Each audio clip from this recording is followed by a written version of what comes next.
September 7, 1942, Guadalcanal, Solomon Islands. Colonel Kiyonao Ichiki stood at the edge of the Ilu River, studying the American defensive positions through his binoculars. His staff had analyzed the enemy force holding the airfield, estimating fewer than 10,000 Marines recently landed, inexperienced in jungle warfare, isolated from reinforcement. The mathematics seemed irrefutable. His 916 soldiers, veterans of China and elite shock troops, would overrun these positions in a single-night assault.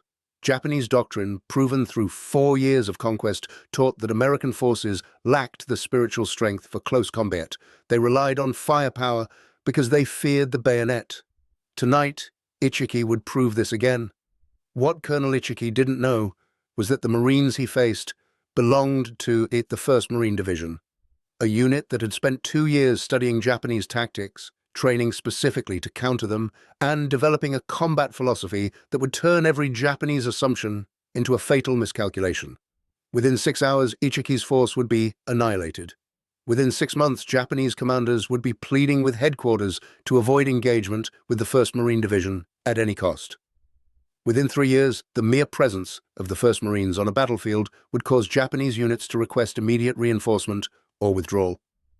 If you're enjoying this deep dive into the story, hit the subscribe button and let us know in the comments from where in the world you are watching from today. The Imperial Japanese Army's confidence in defeating American forces stemmed from calculated analysis and recent experience. Through 1941 and early 1942, Japanese forces had conquered territories spanning 5 million square miles, defeating British, Dutch, Australian, and American units with seemingly effortless superiority. Japanese military doctrine emphasized night attacks, infiltration tactics, and aggressive close combat. These methods had succeeded brilliantly against forces that relied on conventional European warfare tactics. At Singapore, Japanese General Tomoyuki Yamashita forced the surrender of 85,000 British and Commonwealth troops with only 30,000 Japanese soldiers. In the Philippines, American and Filipino forces had been systematically destroyed despite numerical advantages. Japanese commanders developed tactical assumptions based on these victories. American forces were rigid, following predictable defensive patterns. They panicked when flanked or infiltrated. They abandoned positions when night attacks penetrated their lines. They possessed superior firepower, but inferior fighting spirit. Most critically, they could not match Japanese soldiers in hand-to-hand combat. These assumptions had been validated repeatedly across the Pacific. When American forces encountered Japanese night infiltration, they typically retreated or called for withdrawal. When Japanese troops achieved surprise through jungle approach routes, American units lost cohesion. The pattern seemed consistent and exploitable. Colonel Ichiki embodied this confidence. His unit, the Ichiki Detachment, had earned distinction in China and Manchuria. They were designated as Special Naval Landing Forces, elite troops selected for their aggression and endurance. Ichiki himself had graduated from the Imperial Japanese Army Academy, where instructors taught that 1 Japanese soldier equaled 10 Americans in combat value. His battle plan for Guadalcanal followed proven Japanese doctrine: night approach through concealed routes, massed assault at a single point, infiltration to create panic, exploitation through the resulting chaos. The tactics had worked at Shanghai, at Hong Kong, at Bataan. They would work again. Japanese intelligence about the 1st Marine Division was surprisingly accurate in some respects, but catastrophically wrong in its interpretation. Reports correctly identified the division's composition, its recent training in New Zealand, and its lack of combat experience. Japanese analysts noted that most Marines were volunteers, not conscripts, suggesting better morale than regular army units. However, Japanese doctrine interpreted this through their own cultural lens. Volunteers meant individualists who lacked the collective discipline of professional soldiers. Americans fought for personal survival, not for emperor or nation. Under pressure, this individualism would cause units to fragment. What Japanese intelligence failed to understand was that the 1st Marine Division had studied Japanese tactics obsessively since 1940. After Japanese victories in China, Marine Corps intelligence officers collected every available report on Japanese methods. They analyzed captured documents, interviewed refugees who had witnessed Japanese attacks, and studied newsreel footage of Japanese operations. The 1st Marine Division's commander, Major General Alexander Vandergrift, had personally overseen training programs specifically designed to counter Japanese infiltration tactics. Marines practiced night fighting until they operated as effectively in darkness as in daylight. They trained to hold positions despite being surrounded, to maintain fire discipline during surprise attacks, and to counterattack immediately against infiltration attempts. The division's preparation went beyond tactics. Marines were conditioned to jungle warfare through training in the Caribbean and Central America. They learned to navigate by terrain features rather than maps. They practiced operating in small, independent units that could function without orders when communications failed. Most importantly, they were trained to respect Japanese tactical skill while dismissing Japanese propaganda about spiritual superiority. Marines understood they faced skilled, determined enemies. They prepared accordingly. Colonel Ichiki received his orders on August 18, 1942. The Ichiki detachment would land east of the American positions at Guadalcanal, march overland through the jungle, and attack the airfield from an unexpected direction. Japanese doctrine assumed surprise would be total. American patrols rarely ventured beyond their defensive perimeter. American sentries were notoriously lax at night. The jungle approach would conceal movement until the final assault. Ichiki's staff calculated the assault would reach American positions by 0300 hours on August 21st. By dawn, they would control the airfield. The plan contained one assumption that proved catastrophically wrong. The 1st Marine Division did not follow American Army defensive doctrine. While Army units typically established perimeter defenses and waited, the Marines aggressively patrolled their entire area of operations. On August 19th, Marine scouts detected Ichiki's landing. By August 20th, Marine patrols had tracked the Japanese forces' jungle movement, identified its approximate strength, and reported its likely objective. General Vandergrift knew Ichiki was coming. He knew the route. He knew the probable attack time. The Marines prepared accordingly. What followed at the Ilu River on August 21st demonstrated why Japanese forces would learn to fear the 1st Marine Division above all other American units. Ichiki's force attacked exactly as Japanese doctrine prescribed, with aggressive frontal assault supported by flanking movements. The attack hit Marine positions manned by the 2nd Battalion, 1st Marines, commanded by Lieutenant Colonel Edwin Pollock. In previous engagements against American forces, such attacks had created panic and withdrawal. The Marines didn't panic. They didn't withdraw. Instead, they executed counterattacks that Japanese tactical doctrine had never anticipated. When Japanese troops penetrated the Marine line through sheer numbers and aggression, Marine squads didn't retreat. They held adjacent positions and fired into the flanks of the penetration. When Japanese forces concentrated for a breakthrough, Marine artillery, pre-registered on likely approach routes, devastated the formations.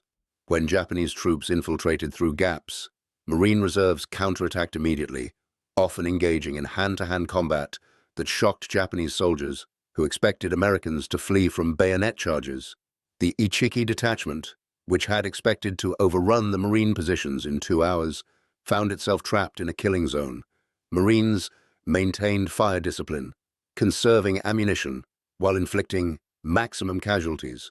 Machine gun teams fired in carefully controlled bursts rather than panic spraying. Riflemen aimed deliberately, trained to hit targets in darkness using muzzle flashes as reference points. Marine mortars, operated by crews who had practiced night firing until they could calculate angles by feel, dropped rounds with devastating accuracy on Japanese assembly areas. By dawn, on August 21st, the tactical situation had reversed completely from Japanese expectations. The Ichiki detachment, which had attacked with overwhelming confidence, was surrounded and being systematically destroyed. Colonel Ichiki, witnessing the annihilation of his elite force, burned the regimental colors and committed suicide. Of the 916 Japanese soldiers who had attacked, 777 died. The Marines captured 15. The 1st Marine Division had suffered 35 killed and 75 wounded. The casualty ratio stunned Japanese commanders. In previous engagements, elite Japanese units had inflicted far heavier losses than they suffered. Against the 1st Marines, they had been slaughtered at a ratio exceeding 20-1. Japanese staff officers initially dismissed the Battle of the Tenaru River as an aberration, perhaps caused by Ichiki's tactical errors or unexpected circumstances. They would learn otherwise. Major General Kiyotake Kawaguchi received orders in early September 1942 to succeed where Ichiki had failed. Kawaguchi commanded far larger forces, approximately 6,000 troops, and possessed extensive combat experience. He had studied the Ichiki disaster and concluded that the attack had been too small and too direct. Kawaguchi planned a more sophisticated operation. His forces would approach from the south through dense jungle, using terrain that Americans would consider impassable. They would attack from an unexpected direction, overwhelming the Marine defenses through surprise and superior numbers. Japanese intelligence estimated Marine strength at 10,000, with most forces concentrated near the coast. The southern approach through the jungle would bypass their main defenses. General Vandergrift anticipated this logic. The 1st Marine Division's aggressive patrolling had revealed Japanese reconnaissance activities south of the airfield. Marine intelligence officers, trained to think like their opponents, correctly predicted that the next major attack would come from the south through the jungle. Vandergrift positioned forces accordingly. On September the 12th through 14th, 1942, Kawaguchi's force attacked Marine positions along what became known as Edson's Ridge, named for Lieutenant Colonel Merritt Edson, who commanded the defending forces. The battle demonstrated again why Japanese forces would come to hate engaging the 1st Marine Division. Kawaguchi's troops attacked with fanatical determination, launching wave after wave of assaults against Marine positions. Japanese tactics emphasized overwhelming individual strongpoints through repeated attacks, regardless of casualties. Against other American units, this had often succeeded through sheer attrition. The Marines responded with coordinated defense that Japanese doctrine hadn't anticipated. When Japanese forces concentrated against one position, Marines from adjacent positions enfiladed them. When Japanese troops broke through at one point, Marine reserves counterattacked before the penetration could be exploited. When Japanese officers attempted to rally their forces for renewed attacks, Marine snipers targeted them specifically, disrupting Japanese command and control. Most devastating to Japanese tactical effectiveness was Marine artillery fire. The 1st Marine Division's artillery battalions had trained extensively in defensive fire coordination. Forward observers called fire missions with precision, often requesting batteries to fire danger close, with shells landing within 200 yards of Marine positions. Japanese troops accustomed to artillery that fired from fixed positions and required extensive preparation couldn't comprehend American artillery that responded within 2 minutes and adjusted fire continuously based on observed results. Marine artillery fired over 4,000 rounds during the 2 days of heaviest fighting, creating kill zones that destroyed Japanese formations before they could close with Marine positions. By September 14th, Kawaguchi's attack had failed completely. Japanese casualties exceeded 1,200 killed, Marine losses were 104 killed and 208 wounded. Again, the casualty ratio shocked Japanese commanders. Elite Imperial Army troops had been slaughtered at ratios exceeding 10-1. Japanese tactical doctrine, proven successful across the Pacific, had been systematically defeated by a Marine division that fought in ways Japanese military theory hadn't anticipated. General Kawaguchi's report to Japanese headquarters revealed the beginning of Japanese command's understanding that the 1st Marine Division represented something unprecedented in their combat experience. His observations identified specific factors that made the Marines exceptionally dangerous opponents. American artillery responded with speed and accuracy that Japanese forces couldn't evade. American defensive positions were mutually supporting, making isolated breakthrough attempts suicidal. American troops maintained fire discipline and unit cohesion during night attacks that had caused other American units to panic. Most critically, Marines counterattacked aggressively at every opportunity, never allowing Japanese forces to consolidate gains. Kawaguchi concluded that defeating the 1st Marine Division would require overwhelming force superiority, extensive artillery support that Japanese forces on Guadalcanal lacked, and tactical approaches fundamentally different from standard Japanese doctrine. Japanese Imperial Headquarters studied Kawaguchi's report with growing concern. 2 elite Japanese forces had been destroyed attempting to defeat a single American division. The casualty ratios were unprecedented in Japanese military experience. Senior officers began circulating internal memoranda discussing the tactical implications. The 1st Marine Division employed combined arms coordination that exceeded European standards. They maintained unit cohesion under circumstances that caused other American forces to fragment.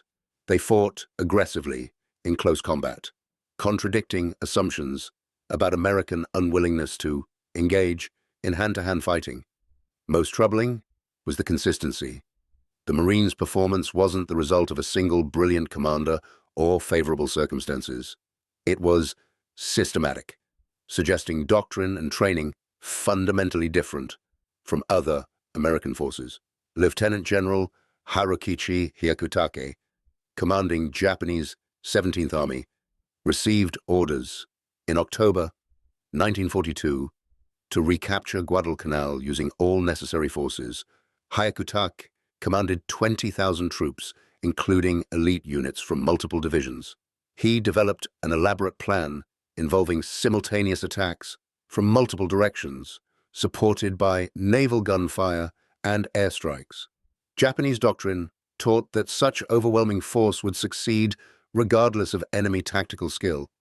The attacks launched between October the 23rd and 26th, 1942, in what became known as the Battle for Henderson Field.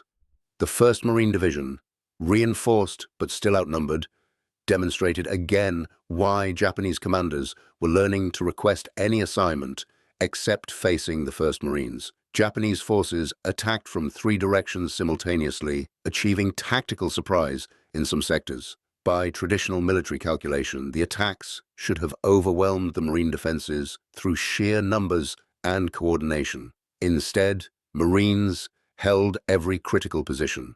When Japanese forces penetrated the line, Marines counterattacked from prepared positions using terrain knowledge and pre-planned fires to devastate the attackers. When Japanese commanders attempted to coordinate between their multiple attack columns, Marine intelligence teams intercepted Japanese radio communications and adjusted defenses accordingly. The fighting lasted 3 days of continuous close combat. Japanese troops attacked with extraordinary courage, accepting horrific casualties to close with Marine positions. They achieved local breakthroughs in several sectors. They reached the edges of the airfield itself, yet they could not break the Marine defenses. Every penetration was contained and counterattacked. Every gain was eliminated through coordinated artillery and infantry response. By October 26th, Japanese forces withdrew, leaving behind over 2,000 dead. Marine casualties were approximately 500 killed and wounded. General Hyakutake's after-action report marked a turning point in Japanese military assessment of the 1st Marine Division. His analysis concluded that standard Japanese tactical doctrine was insufficient against these opponents. The Marines defensive positions were too well coordinated to overwhelm through infiltration. Their artillery was too responsive to evade through night movement. Their troops were too disciplined to panic under attack. Their counterattacks were too aggressive to allow consolidation of gains. Hyakutake recommended that future operations against the 1st Marine Division require 3-to-1 numerical superiority minimum, extensive preliminary bombardment, and expectation of 50% casualties even in successful operations. If you find this story engaging, please take a moment to subscribe and enable notifications. It helps us continue producing in-depth content like this. By November 1942, Japanese commanders throughout the Pacific were circulating warnings about the 1st Marine Division. Intelligence summaries identified the division's distinctive characteristics, tactical patterns, and combat effectiveness. Japanese units began requesting information about whether they would face the 1st Marines before accepting operational assignments. Some officers privately expressed preference for fighting other American divisions, even larger and better equipped ones, rather than engaging the 1st Marines again. The psychological impact extended beyond tactical concerns. Japanese military culture emphasized spiritual superiority and fighting spirit as decisive factors in combat. The 1st Marine Division had demonstrated that American forces could match or exceed Japanese aggression while possessing superior firepower and coordination.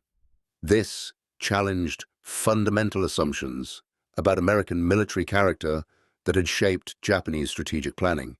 The transformation of Japanese tactical doctrine in response to the 1st Marine Division became evident in December 1942 when Japanese forces on Guadalcanal received explicit orders regarding engagement with the Marines. Captured documents from this period revealed instructions that would have been unthinkable 6 months earlier.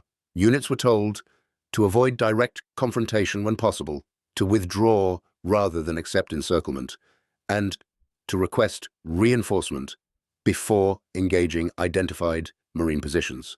These orders contradicted fundamental Japanese military culture that emphasized attack regardless of circumstances. The fact that Japanese commanders issued them anyway demonstrated how completely the 1st Marine Division had shattered Japanese confidence. By February 1943, when the 1st Marine Division finally withdrew from Guadalcanal after 6 months of continuous combat, Japanese forces had suffered approximately 25,000 casualties attempting to dislodge them. The Marines had lost approximately 1,000 killed and several thousand wounded, but had never yielded control of the critical airfield. More significantly, they had established a combat reputation that would influence Japanese tactical planning throughout the Pacific War.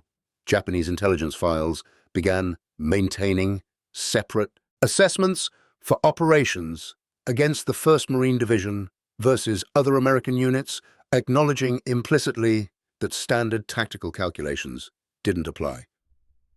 The division's next major engagement came at Cape Gloucester, New Britain, in late December 1943. Japanese forces defending the area had studied Guadalcanal extensively and implemented tactical modifications designed specifically to counter Marine methods. They avoided massed night attacks that Marine artillery devastated. They created defense-in-depth positions rather than forward lines that Marine aggression could penetrate. They emphasized prepared positions and artillery fire over close combat charges.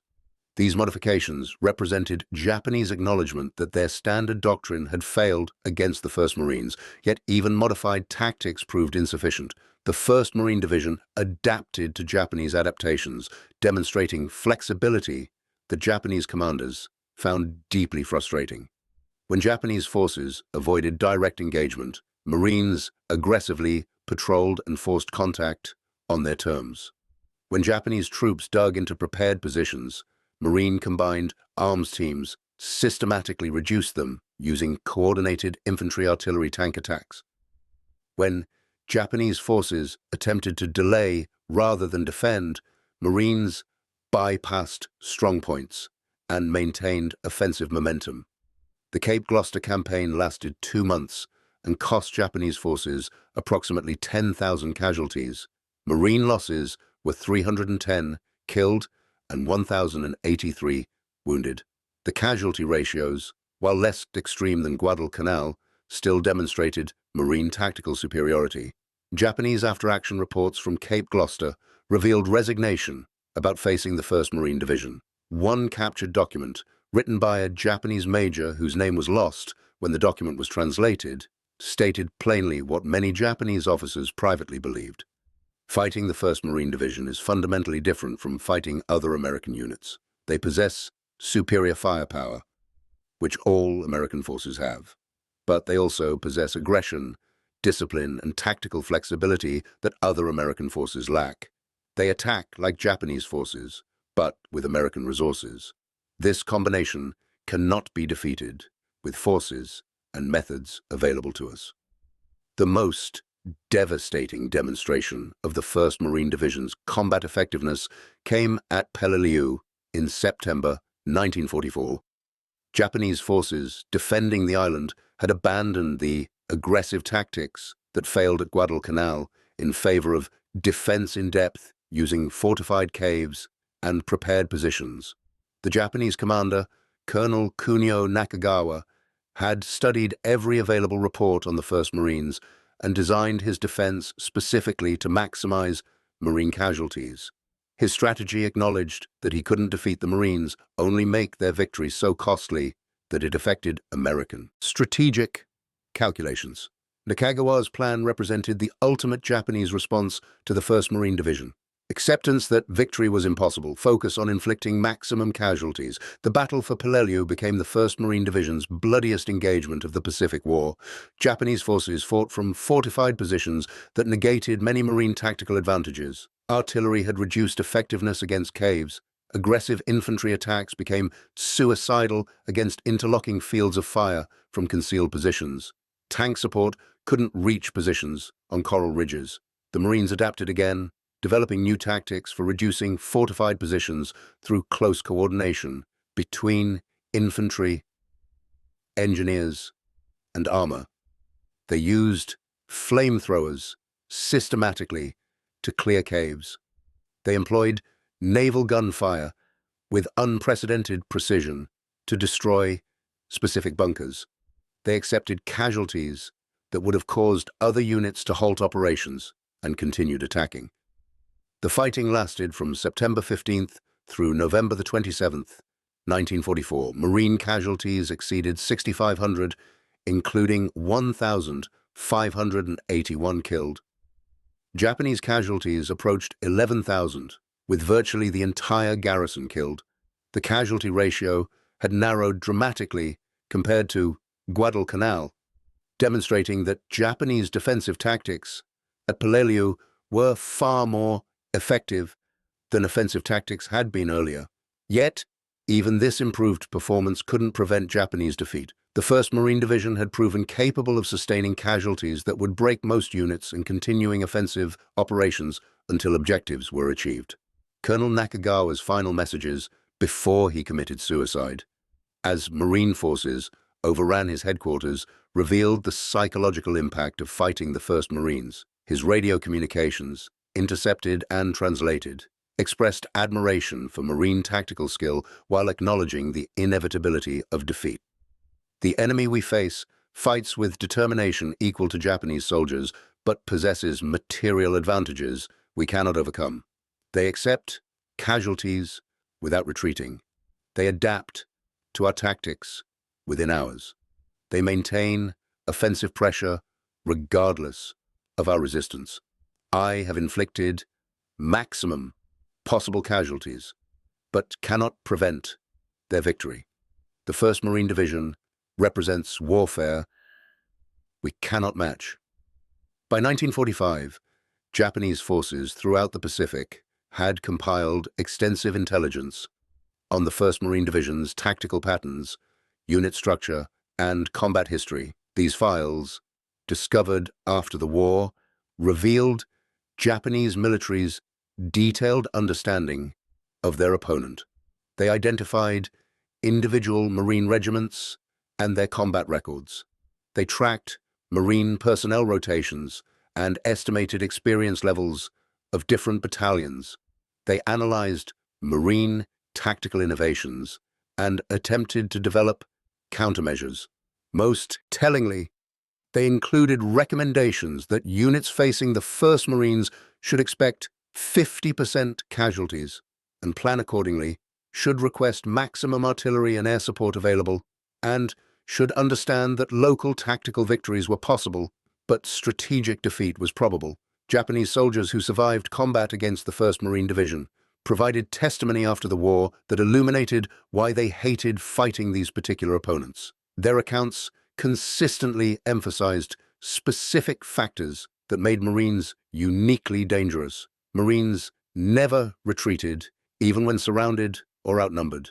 Marines counterattacked aggressively at every opportunity, never allowing Japanese forces to consolidate gains. Marines maintained fire discipline under circumstances that caused other American units to panic fire. Marines fought effectively at night, negating one of Japan's primary tactical advantages. Marines showed no mercy in combat, but treated prisoners correctly, which was psychologically confusing for Japanese soldiers trained to expect brutality from a defeated enemy. One Japanese veteran, Sergeant Yoshio Nakamura, who fought against the 1st Marines at both Guadalcanal and Peleliu, provided particularly insightful testimony in 1953. "We feared the Marines more than any other American unit because they fought like us, but with better weapons. Japanese soldiers were trained to accept death and fight aggressively. We expected Americans to fear death and fight defensively. The Marines accepted death like Japanese soldiers, fought as aggressively as Japanese soldiers, but had artillery and air support we never possessed. Fighting them was like fighting an improved version of ourselves. It was deeply demoralizing." The psychological warfare aspect of the 1st Marine Division's reputation extended beyond actual combat. Japanese units that received intelligence. They would face, the 1st Marines often experienced morale problems before fighting began. Soldiers requested transfers. Officers developed pessimistic operational plans. Units dug deeper defensive positions and requested more ammunition than standard doctrine required. The mere presence of the 1st Marine Division affected Japanese tactical behavior in measurable ways. This represented a form of victory that transcended battlefield results, demonstrating that reputation itself had become a weapon. The human cost behind these tactical achievements deserves profound recognition. The 1st Marine Division's combat effectiveness resulted from individual Marines who endured conditions that exceeded human endurance limits. They fought in jungles where disease killed as many as combat. They operated in temperatures exceeding 100 degrees while wearing full combat gear. They maintained offensive operations despite exhaustion, hunger, and constant stress. They watched friends die in circumstances where individual survival was largely random. They continued fighting when rational calculations suggested withdrawal. These Marines weren't superhuman. They were primarily volunteers, often teenagers from every American region and background. What made them exceptional was training that prepared them for combat realities other forces didn't anticipate, leadership that emphasized mission accomplishment over casualty avoidance, and unit cohesion that made individual Marines fight for each other rather than abstract causes. Japanese forces hated fighting the 1st Marine Division because these factors combined to create opponents who couldn't be defeated through traditional means. The division's combat record across the Pacific War established benchmarks that shaped Marine Corps identity permanently. From Guadalcanal through Okinawa, the 1st Marines fought in every major Pacific campaign. They accumulated combat days exceeding any other American division. They suffered casualties exceeding 35% of their strength over the war's duration. They received more decorations for valor than divisions twice their size. More significantly, they never failed to accomplish an assigned mission. Japanese commanders learned to hate this reliability above all other factors. They could occasionally halt other American units through aggressive defense. They never halted the 1st Marines for more than temporarily. Post-war analysis by both American and Japanese military historians identified specific organizational factors that made the 1st Marine Division particularly effective. The division maintained personnel continuity that other units couldn't match, with experienced Marines training replacements in combat conditions. They emphasized small unit leadership, ensuring that junior officers and NCOs could operate independently when communications failed. They maintained higher training standards than Army divisions, with every Marine qualified in basic infantry skills regardless of specialty. They developed institutional knowledge of Japanese tactics that accumulated over successive campaigns. Japanese forces faced opponents who learned from every engagement and adapted continuously. The contrast between Japanese and Marine combat philosophy explains much about why Japanese forces hated these engagements. Japanese military culture emphasized spiritual factors, fighting spirit, and willingness to accept death. Marines matched this spiritual intensity while adding systematic tactical excellence and material superiority. Japanese doctrine assumed enemies possessing material advantages would lack fighting spirit. The 1st Marines proved this assumption catastrophically wrong.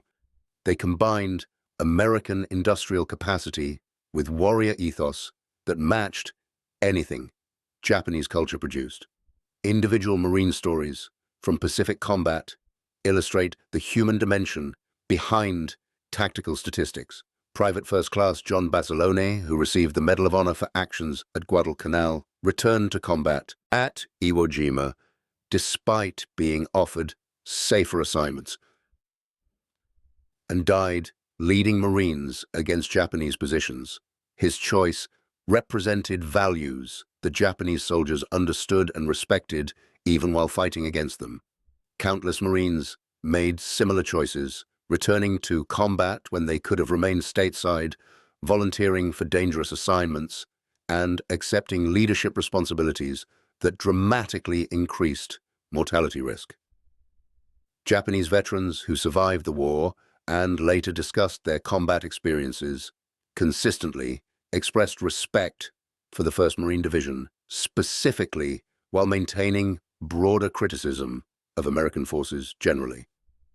This distinction reveals much about combat dynamics in the Pacific. Japanese soldiers believed they had fought against opponents worthy of respect, even in defeat. The 1st Marines earned this respect through demonstrated combat effectiveness and adherence to professional military standards, even in brutal fighting. Japanese veterans noted that Marines generally treated prisoners correctly, despite the intense hatred generated by Pacific combat. This professional conduct contrasted with Japanese expectations based on propaganda and represented another factor that complicated Japanese understanding of their American opponents. The 1st Marine Division's legacy extended far beyond their immediate combat achievements. They established tactical doctrine that shaped Marine Corps operations through subsequent conflicts. They demonstrated that aggressive, well-trained infantry, supported by effective combined arms coordination, could defeat opponents possessing courage and determination equal to their own. They proved that unit cohesion and small unit leadership mattered more than individual physical advantages. Most importantly, they showed that American forces could match any opponent in close combat intensity while maintaining technological and material advantages.